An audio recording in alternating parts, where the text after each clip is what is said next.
The Spaghetti Man is a pretty fun story, and as a character, the Spaghetti Man is a pretty cool villain. This is the second episode of Grizzly Tales for Gruesome Kids, and the nostalgia here is so beautiful. I don't remember this episode specifically, but the atmosphere, the tension of knowing there's something lurking around the corner, waiting in this case to get young Timothy, is just absolutely fabulous.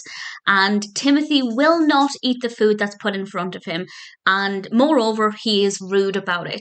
So he is told of the story of the Spaghetti Man, who will come and capture him and turn him into spaghetti or some other kind of pasta if he doesn't eat his meals.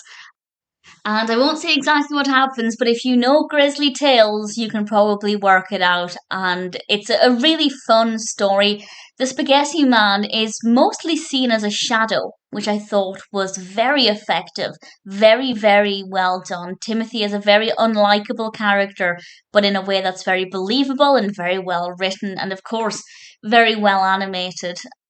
And it's definitely a story that can perhaps encourage some children to think twice about refusing their food. But what I will say is that it does seem to encourage negative behaviours around mealtime from parents. By which I mean his parents, I think his mother mostly, refused to let him leave the table until he ate his food. And there's a fine line between encouraging a child to eat their food and punishing them.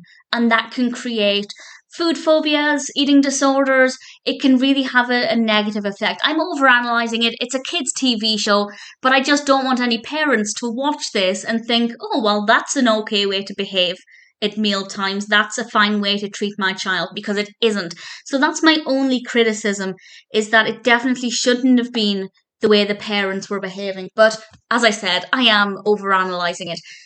That aside, The Spaghetti Man is a fun narrative with a very well written, nasty little character. Timothy is definitely a great character, and some lovely animation as well. Definitely one that I really enjoyed.